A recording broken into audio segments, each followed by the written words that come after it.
Olá, boa noite. Votei em você no ar para todo o estado de Santa Catarina. Vamos falar de política? Vamos mais uma vez receber o Parlamento de Santa Catarina aqui no programa, nos estúdios da Band. E o meu convidado de hoje é um dos deputados mais jovens da história da Assembleia Legislativa, o deputado estadual João Amin.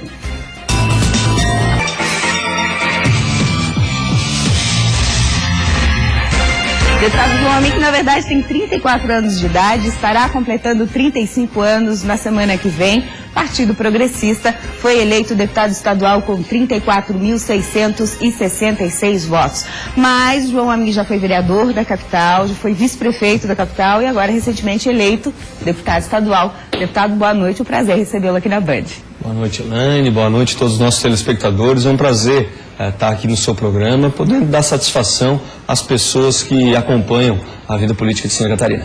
É um dos mais jovens da Assembleia Legislativa, né? Tanto nessa legislatura como na história, né? A gente tem aí poucos deputados ingressando na vida pública tão jovem. E o senhor me contava antes do programa que a primeira eleição concorrida a vereador da capital foi aos 28 anos de idade. É a política que já vem de berço pela família tradicional política, deputado? Isso não foi tão cedo como meu pai, que com 26, 27 anos de idade foi prefeito da cidade de Florianópolis. Mas realmente já fui o vereador mais jovem na minha legislatura, quando fui vereador, de 2009 a 2012, e agora o segundo mais jovem, já que atualmente, como o deputado que eu digo está secretário, eu sou no parlamento o deputado estadual mais jovem de Santa Catarina.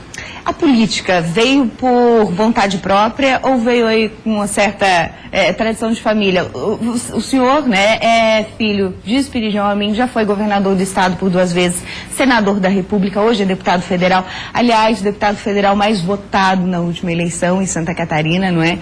Filho de Ângela Amin, que também dispensa comentários, uma das prefeitas mais celebradas aqui na capital, mais lembradas, não é? E mais respeitadas também. A mulher, uma das mulheres mais respeitadas na política. Isso, 6 vezes a melhor prefeita do Brasil na sua gestão. Mas é engraçado que eu proibia conversa política na mesa do almoço. Como assim? Era possível café da manhã. Isso? Eu era totalmente contra que se falasse de política dentro de casa e, te confesso, tinha um pouquinho de distância, queria ficar um pouquinho distante, mas quando minha mãe foi eleita a primeira vez, eu não queria que ela fosse, ela teve que chamar um irmão dela para me convencer, porque senão ela também não ia, se o filho dela não quisesse. E já para o segundo mandato, fiz até um depoimento na televisão como filho, me arrependendo do mal que eu faria a Florianópolis, se não tivesse deixado ela ser Florianópolis pelos indicadores que ela conquistou. E também uma coincidência jurídica, eu não poderia ter sido candidato em nenhuma vez até 2006, porque o meu pai ou a minha mãe já estavam em mandato. E em 2008, na minha segunda oportunidade jurídica, a gente numa viagem, eu cheguei no carro e falei, vou ser candidato. O meu pai tomou um susto dirigindo e a minha mãe olhou do banco do passageiro para trás com aquela carinha assim, eu sabia que isso ainda ia acontecer. E hoje em dia eu tenho uma oportunidade ímpar de poder, no café da manhã na mesa, no almoço na mesa, poder me aconselhar com 2 pessoas que têm uma vivência muito grande, uma experiência muito grande, são os meus exemplos, tanto pessoais como políticos, pelo caráter, pela disciplina, pela inteligência. Então, para quem não gostava desse assunto, hoje é quem provoca o assunto nas reuniões familiares. E o que te fez mudar de ideia? Eu participei muito de uma eleição que não foi vitoriosa, mas a eleição de 2002 foi uma mudança muito grande para mim, porque no segundo turno eu fiz uma comitiva jovem aí pelo estado de Santa Catarina. Em 2006 eu acompanhei do início ao fim a eleição da minha mãe como deputada federal, que foi uma eleição, ela foi também a mais votada naquele ano, mas foi uma eleição muito diferenciada. Ela e o motorista no carro percorrendo o estado inteiro. E aquilo ali realmente despertou em mim uma vontade muito grande, porque eu simplesmente só vi o lado bom da política. O lado do reconhecimento, não só em Florianópolis, mas no interior do estado de Santa Catarina. As pessoas lembrando dela, da atuação dela na enchente, com uma perna quebrada, grávida da minha irmã do meio, a Maria. Então, como foi uma exposição muito grande a só o que tem bom na política, me deu a vontade que de repente estava guardadinha lá dentro e confesso que hoje, como deputado estadual, sou novamente uma pessoa muito feliz nessa carreira política. Essa herança política de família aumenta e muito a sua responsabilidade política, não? Olha, quem não gosta do meu pai, quem gosta do meu pai me compara a ele. Quem gosta da minha mãe me compara a ela. Quem gosta dos dois me compara aos dois. E aí já começa um degrau lá em cima muito grande de comparação. Se eu for querer me espelhar nos dois, eu tenho que pegar um pouquinho do bom de cada um dos dois, mas com os meus defeitos, tentar fazer o melhor por quem confia em mim. Quem me deu a oportunidade de eu ser vereador, de eu ser vice-prefeito, merece que eu faça e me faça o melhor de mim e me esforce cada vez mais, acordando cedo, dormindo tarde, para tentar trabalhar cada vez melhor. Essa comparação te ajuda ou te atrapalha no dia a dia? Essa comparação me orgulha muito, porque são pessoas honestas, competentes, transparentes, benquistas já, que sempre foram bem avaliadas, mesmo nas derrotas, foram muito bem avaliadas, tiveram a confiança de muita gente, então a gente tem que se esforçar bastante para fazer um bom trabalho. E é um desafio muito grande, né? Porque no tempo dos seus pais existia uma forma de fazer política. Hoje a política está se modernizando e o próprio eleitor está vendo política de uma forma diferente, não é?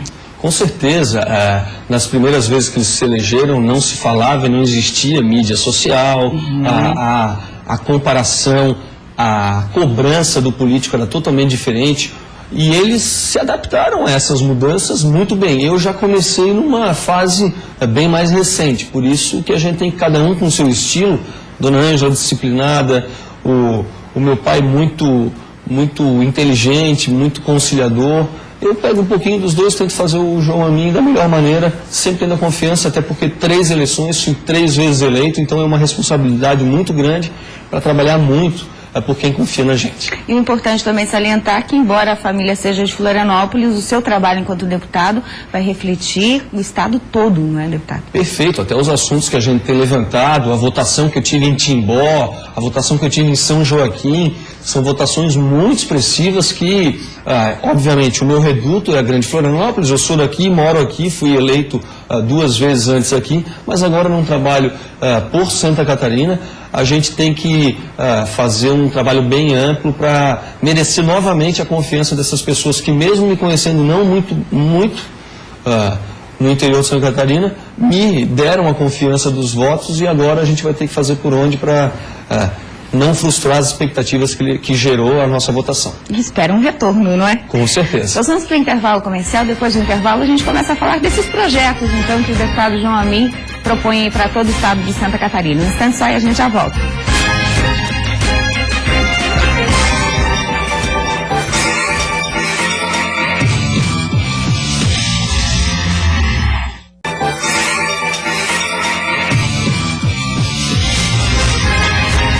De volta, votei em você no ar para todo o estado de Santa Catarina e hoje recebemos aqui nos estúdios da Band o deputado estadual João Amin, o deputado mais jovem hoje, né, atualmente na Assembleia Legislativa.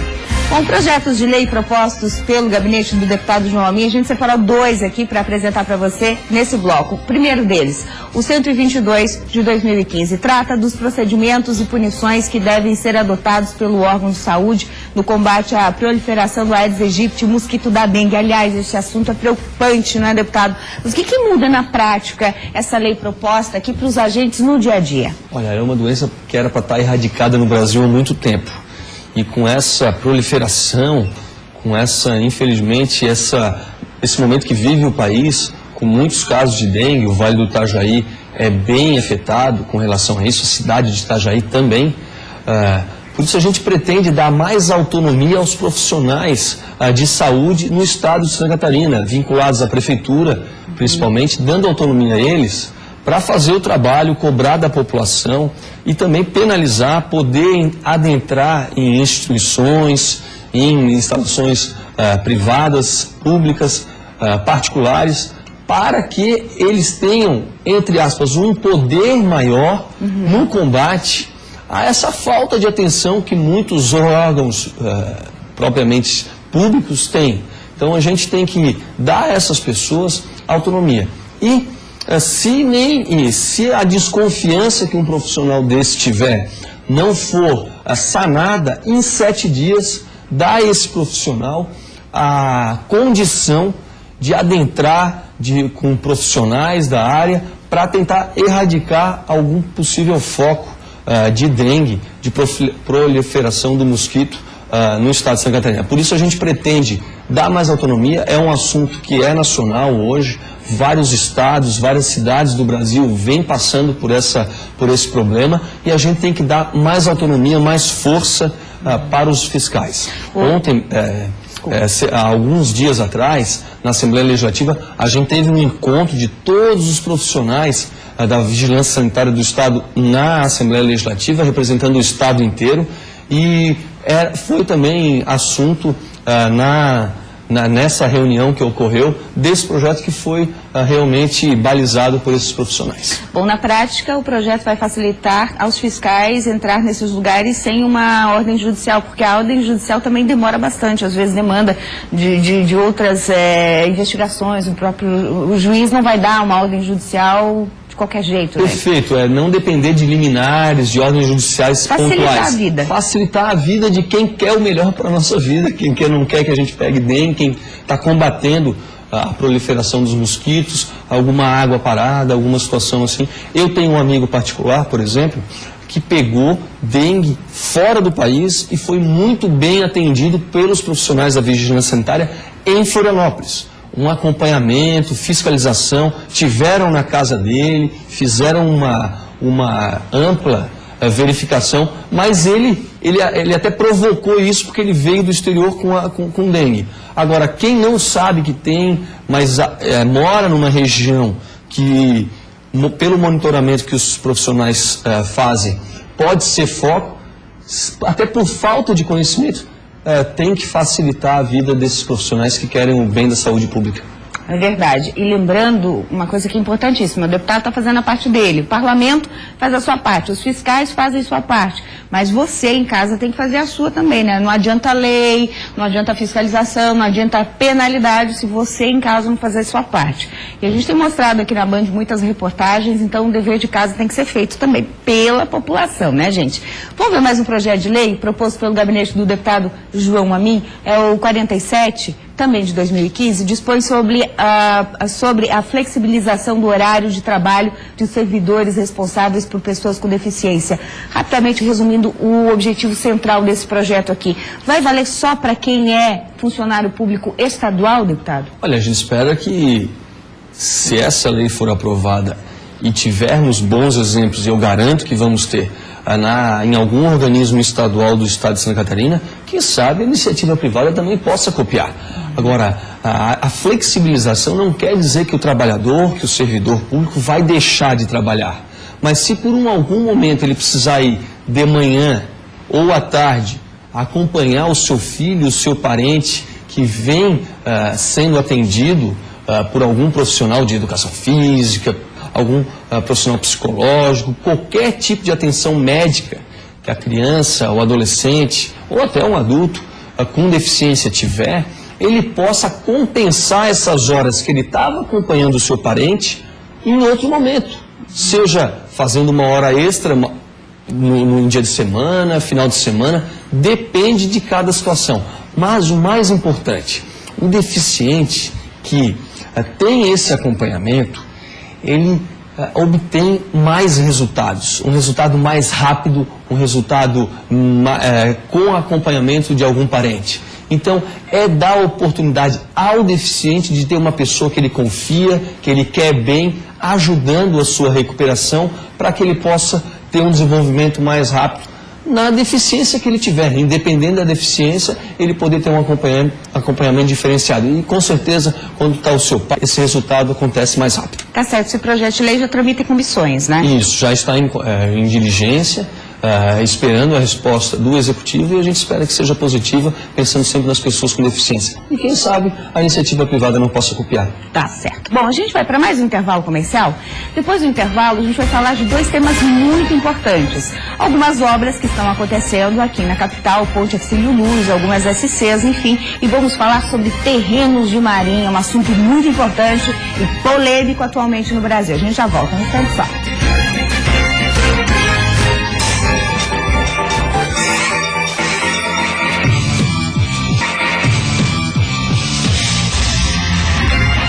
volta, esse é o último bloco do Votei em Você e será o bloco, eu diria, não mais importante, o programa todo é importantíssimo, mas nesse bloco especialmente a gente vai focar dois assuntos super importantes, a Comissão de Transportes na Assembleia Legislativa, que o deputado preside, e vamos falar dos terrenos de Marinha, que é um assunto muito polêmico aí e interessa muito aos catarinenses. Vamos começar pela comissão. O deputado João Amin é presidente da Comissão de Transportes e Desenvolvimento Urbano na Assembleia Legislativa. A gente separou aqui, deputado, algumas obras importantes, mas na capital, mas eu sei que a comissão age estadualizada, não é? Ponte Hercílio Luz, rodovias 405, 401 e 403 e uma possível mudança do traçado da alça de contorno aqui da Grande Florianópolis. São, como eu falei, projetos focados na ilha, na capital, mas a comissão age em todo o estado de Santa Catarina, né, deputado? Se a gente pensar que um ônibus que vinha da Bahia e ia para o Rio Grande do Sul, bateu numa moto na frente, ali próximo de São José, e trancou quem saía da ilha para ir para o continente, um ônibus que não devia estar passando por aqui, sabe a importância do anel do contorno viário da Grande Florianópolis. Depois dos licenciamentos da FUNAI e do IBAMA, surgiu uma notícia de uma possível mudança desse traçado. Nós fomos a Brasília conversar com o presidente Jorge Bastos e ele estará em Florianópolis ainda no mês de maio, foi um compromisso dele, para apresentar o projeto já com os licenciamentos, tanto do IBAMA quanto da FUNAI. As obras da SC 403 e 405 paradas já diversas vezes, mudanças de empresas, igual a Ponte Hercílio Luz, e a gente não pode prejudicar a comunidade do norte da ilha e no sul da ilha. Essas obras são muito necessárias e a gente vem combatendo na Comissão de Transporte e Desenvolvimento Urbano a aceleração dessas obras, já que elas estão paradas há muito tempo. E a Ponte Hercílio Luz, uma notícia mais confusa atrás da outra. O governador indo para os Estados Unidos falar sobre recuperação e no momento que ele está nos Estados Unidos se contrata emergencialmente uma empresa para tratar sobre o vão central. A gente vem fiscalizando com as entidades, OAB, a Associação Catarinense de Engenheiros, CREA, Condes, sobre essas obras, sempre em parceria, já que se trata de transporte, mobilidade, a gente tem que trazer essas entidades, a CIF, CDL, para cobrar a celeridade nessas obras tão importantes. A Ponte Hercílio Luz, um monumento do estado de Santa Catarina. Então a gente precisa, e muito tempo já, não só fechada, mas com custos enormes de recuperação. Daí já para ter feito quantas pontes novas? Então a gente vem cobrando a aceleração nessas obras, já que a população catarinense exige isso. Bom, a comissão se reúne toda quarta-feira, se não me engano. Toda terça-feira, de 15 em 15 dias, mas paralelo a isso, há audiências públicas, como a audiência pública da Grande Joinville, foi muito importante, da região metropolitana, de Joinville a Jaraguá do Sul. A gente já também foi a Chapecó na questão da paralisação dos caminhoneiros, então é uma comissão que está sendo bem ativa. Muito interessante. O pessoal que quiser pode acompanhar aí pelo site da LESC e pela TVAL também as reuniões das comissões. Vamos para um assunto bem polêmico, deputado, importantíssimo, que é a Frente Parlamentar que está cuidando aí dos assuntos importantes. Deu uma falha aqui no nosso projetor, mas enfim, vamos aqui, eu mesma chamo com o senhor já essa questão. O senhor preside a Frente Parlamentar que está discutindo em Santa Catarina, no Brasil afora. Houve inclusive uma visita a Brasília recentemente, não é, para tratar do assunto terrenos de Marinha. Está acontecendo uma demarcação aí que não é muito justa, pelo que eu tenho percebido nas suas colocações. Então, vamos resumir, vamos começar a história do início. O que está acontecendo hoje, o que o senhor defende, o que tem que acontecer para melhorar? Primeiro, fui procurado por comunidades que estariam sofrendo com uma nova demarcação. Florianópolis tem 9 mil imóveis em área de marinha. E com a nova demarcação passaria para 30 mil imóveis. O estado de Santa Catarina hoje tem 40 mil imóveis em área de marinha. A gente fez primeiro uma reunião extraordinária, depois uma audiência pública enorme na Assembleia Legislativa, quase 1.000 pessoas estiveram lá. Trouxemos Obed Lima, um grande conhecedor do assunto, juntamente com a SPU e diversas entidades e municípios representados naquela audiência pública. E os encaminhamentos dessa audiência pública foi uma moção pedindo para que pare qualquer tipo de nova demarcação antes de votada, as PECs ou as ações julgadas pelo STF. Fizemos também uma frente parlamentar, juntamente com entidades civis, para buscar discutir esse assunto. Fomos a Brasília, juntamente com o relator Alceu Moreira, do PMDB do Rio Grande do Sul, que é relator do projeto na CCJ. Tivemos o compromisso dele na mesma data de apresentar na CCJ o seu parecer. Esse parecer foi apresentado na CCJ, foi colocado em votação, teve pedido de vista por alguns deputados ligados ao governo, mas um compromisso mais importante do presidente Eduardo Cunha: assim que tiver a admissibilidade de alguma PEC na CCJ, formar a comissão especial para tratar sobre terreno de marinha na Câmara de Deputados. Certo. Isso vai fazer com que a tramitação ocorra de maneira similar à reforma política. Tudo que estiver tratando de reforma de terreno de marinha, seja fim de nova demarcação, fim do tributo, não aumento de tributo, não aumento de demarcação, vai ser tratado nessa comissão por indicação de cada líder de partido, e a gente espera o mais rápido possível que esse assunto esteja finalizado na Câmara de Deputados. Esse assunto está há muito tempo na Câmara de Deputados, desde antes de 98, e a gente espera, com esse avanço que a gente teve nos últimos dias, que a população pare de ser penalizada. Por que penalizada, Elaine? Quando a gente paga um IPTU, quando a gente paga um ITBI a um município, a gente vê imediatamente o serviço ser prestado à população. Esse serviço pode até não estar sendo aprovado pela população, mas ele está sendo. Mas ele é prestado, ele é garantido. Agora, imagina 10 bilhões de reais tendo sido arrecadados pela União nos últimos 12 anos e nenhuma contrapartida para a União. Imagina a situação do morador do Carianos, morador da Daniela, que tem um financiamento no imóvel, é proprietário do imóvel e vai passar a ser ocupante desse imóvel. Então a insegurança jurídica que vive esse cidadão, que era proprietário até uma nova demarcação, passará a não ser. Então são situações que a gente está combatendo imediatamente. E o deputado Eduardo Cunha também se sensibilizou, porque o Rio de Janeiro, no ano 2013, arrecadou 223 milhões de reais, também sem nenhuma contrapartida. O Estado de Santa Catarina, no ano 2014, arrecadou 40 milhões de reais, sem nenhuma contrapartida. O dinheiro vai para o governo federal e não volta. Não volta. Nenhum centavo. Não se limpa uma xepa de cigarro em terreno de marinha, não se faz nenhum trabalho de proteção de área de restinga em terreno de marinha.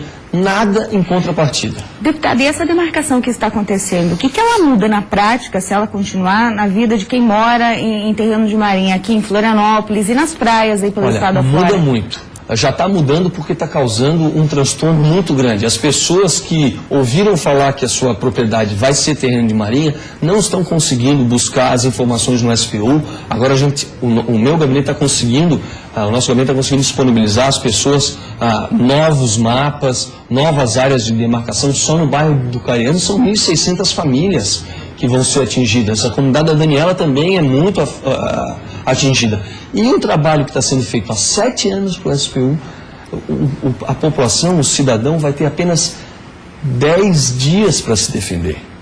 Formar advogado, questões jurídicas, questões geográficas, arqueológicas, que é uma loucura. Áreas cartográficas vão ter que ser explicadas para o SPU. Então, como que o cidadão humilde vai conseguir se defender? Ele vai conseguir formar a defesa jurídica? Vai conseguir pegar um cartógrafo? O professor Obed Lima questionou muito bem essas incoerências jurídicas e também técnicas que fazem a concepção do terreno de marinha. Linha pré-mar de 1831, 33 metros da linha pré-mar de 1831, com certeza já mudou. E a água tomou, e também a gente não pode se esquecer, não é só litoral, não é só mar, é mangue, é rio. Então toda a população do estado de Santa Catarina está à mercê dessa ação.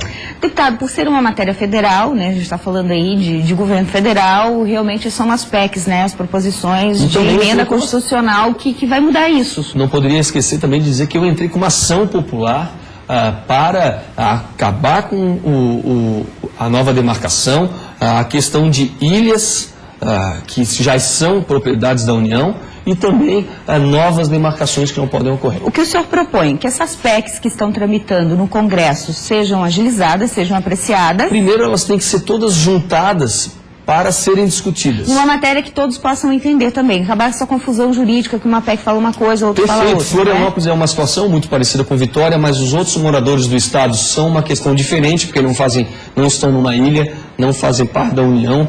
Então a gente tem que buscar... Na verdade, o que a gente busca, no fim, é a extinção desse tributo, que é ridículo, porque não tem nenhuma contrapartida. Enquanto isso, a gente vai lutar de todas as formas para tentar diminuir o ônus que a população tem. Se não conseguir a extinção, que é um pouco mais complexo, mas pelo menos essa demarcação que muda completamente o entendimento que a gente tem hoje... Pelo menos não se amplie as áreas de terreno de união. Como é que a população pode participar, principalmente quem mora nessas áreas que podem ser afetadas? Olha, estamos provocando, a gente está deixando a população sempre a par das atitudes que a gente toma, as nossas idas a Brasília, as discussões jurídicas também no Senado, como na Câmara de Deputados, e na Assembleia Legislativa a gente sempre está à disposição. Bom, recentemente o senhor chamou uma audiência pública, lotou o plenário da Assembleia, se eu não me engano, mais de 800 sem participaram, né? Existe possibilidade de novas audiências ou se encerrou ali o assunto?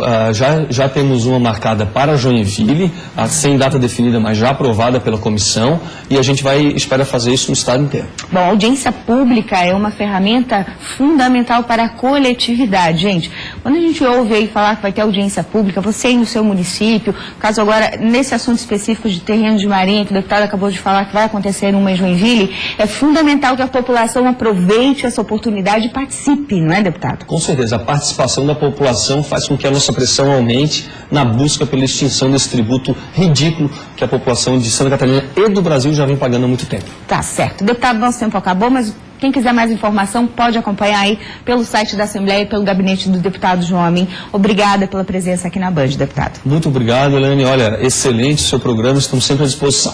Muito obrigada mais uma vez e obrigada para você, nosso telespectador em todo o estado de Santa Catarina. Um bom final de semana para você, uma boa noite. Fique agora com o Jornal da Band.